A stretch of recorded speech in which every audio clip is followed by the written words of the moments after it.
Welcome to this Gcse Welsh Bacc student support screencast for the individual project. This video focuses on creating a title question for your individual project.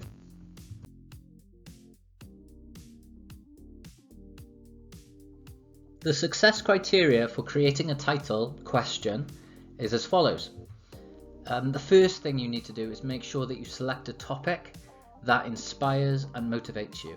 There is no point in picking a title that you aren't interested in. The questions where you pick something where it particularly interests you are the questions that you're going to do really well on. So make sure that it inspires you and it motivates you. The second part regarding your question is to make sure that the topic of focus is not too broad or too narrow.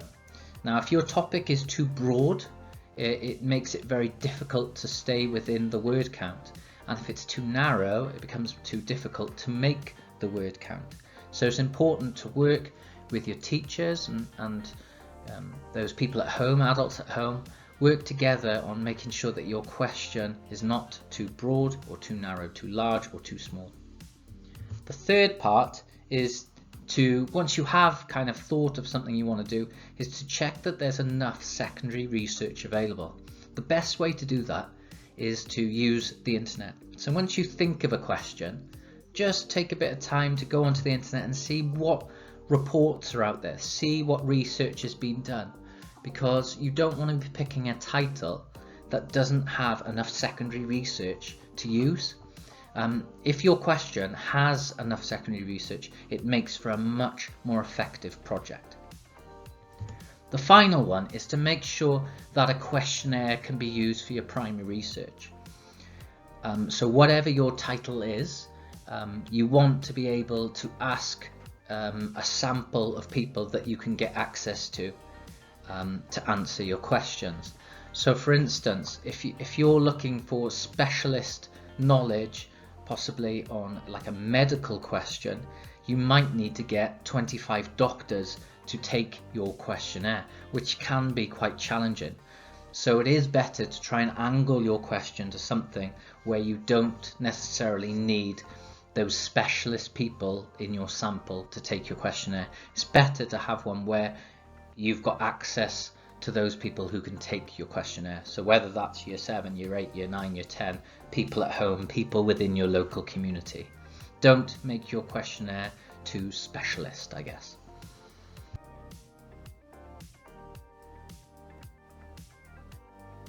A good place to start when you're thinking of what your question is going to be is to mind map your ideas. On the slide now, this is an example of what it might look like. So this student has got 4 particular interests, those being sport, music, social media use and the environment. Now what you do there is branch off what interests you would have within that topic. So sport, it might be football, athletics, it might be questions of gender equality in sport, it might be sport as a way of supporting your well-being and mental health. If it was music, you could look at genres of music, festivals. Again, gender and well-being can appear on every single topic. Social media then, looking at different platforms, it could be looking at viral videos, what makes a viral video.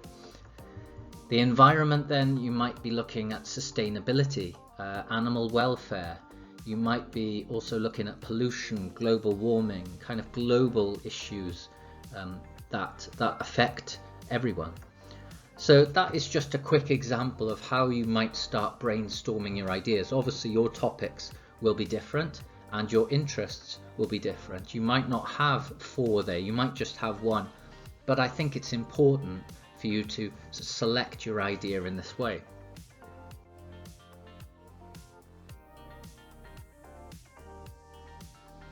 For this example, we're going to look at social media and its link to well-being. So you can see below now, there are a number of different questions that you could use for a topic such as this. The first one, what impact does social media have on its users? Now this is more of a broad question because it allows for you to investigate the positives as well as the negatives of social media use. The second question has got a little bit more focus on mental well-being. So what impact does social media have on mental well-being? Both questions are suitable. The only difference is the second question has more focus, which means that all of your research needs to be linked to mental well-being. Third question is different because it's almost got like a two-part. So you've got what impact does social media have on mental health? So that would be your aim 1 and aim 2 covered. And then the third part of the second part of the question allows you for the third aim. Don't worry when I'm talking about aims at this point. The videos later on in this series will support you with creating aims and objectives. But that, what can be done to address the issue, allows for that third aim. Slightly different approach to the question here, but it is very similar to, let's say, the second option there. Mental health issues have risen because of social media. To what extent is this statement true? Again, it allows for your research to be focused on mental well-being, and it looks for you to either prove or disprove the statement that has been made. Is there a link between negative mental health and social media? Again, it's very similar to the second question. The only difference is that you're making the assumption that it is negative to start with, and it does give you that focus. All the questions are suitable. You've just got to look at which question you would prefer to approach if you were going to pick, let's say, a social media and well-being question.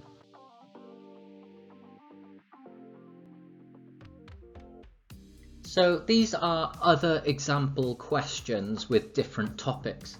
Some students struggle to select a title, so something like what you see in front of you now would work, and maybe one of those questions might spark an interest in a certain topic or a certain focus. So let's just run through them. What is the most effective sustainable energy source? It's a good question because you know there is going to be lots of secondary research out there for if you are going to look at wind energy or solar energy, and you're looking at which one is the most suitable. So you might look at it financially, you might look at it on the basis of what part of the country would require a certain type of energy, and certainly for the scientists or those who have got an interest in studying science further, that would be a question that would suit them. Sporting wise, this doesn't just apply to football. If your interest is in tennis or if it's in rugby, you can do something very similar to this question. So who is the greatest striker to have played in the Premier League? Again, that could be, you could be comparing two people. We have had comparisons with who is the greatest player currently, Messi or Ronaldo, and then the whole research has been based on studying their records, studying their assists, studying their goals on international stage, goals at a club level. But that applies to any sport. You could compare two teams, it could be two players, or it could be two managers, or it could be something very specific such as a position. So here we've got a greatest striker. If you were doing rugby, it might be looking at the greatest scrum half that has ever played rugby union. These questions are very popular and make for great primary research because the questionnaires throw up lots of really interesting data.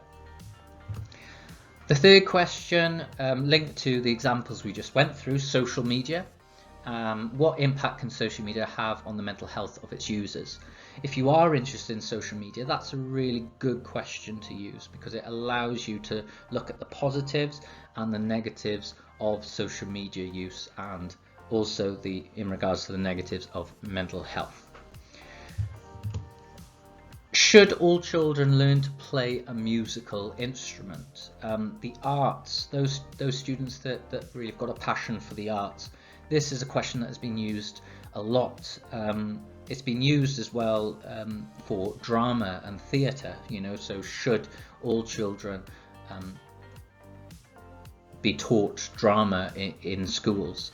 And what you look then is the benefits of those subjects. So again, you've got the well-being aspect, but also if you're looking at, let's say, this question here, there is research saying that musicians tend to be better learners academically, so learning a musical instrument really supports that. Final question then, what is the current state of knife crime in the UK and what can be done to address it? These questions are really popular for a number of reasons, but mostly because the secondary research that is out there is very, very good. Okay, each force, so if we're talking about Dyfed-Powys Police here, would have to publish their figures regarding knife crime within our area. And you can also look at different areas across the country. But obviously for knife crime, you would be probably better off researching in city locations. But that could be any type of crime. It doesn't necessarily have to be knife crime, but there is so much secondary data out there that it makes for a really strong project. And anyone who is looking, who's interested, let's say in law, interested in joining any of the forces, that is a very good question to focus on. So if we just run through the success criteria and what you need to do again, make sure that your topic inspires and motivates you. Make sure the topic isn't too broad and isn't too narrow. And I just mentioned secondary research, there has to be some out there. So be careful with the questions that you pick. If you pick a question and you can't find anything on the internet to help you answer that question, you've got to look at something else or tweak in your question somewhat. And then finally, make sure that you can create a questionnaire based on your question. You want your sample to be accessible to you. You need to be able to get them to answer your questionnaire. You don't want to be in a position where you're waiting for lots of people to answer your questionnaire. I hope that has been helpful. Thanks for watching.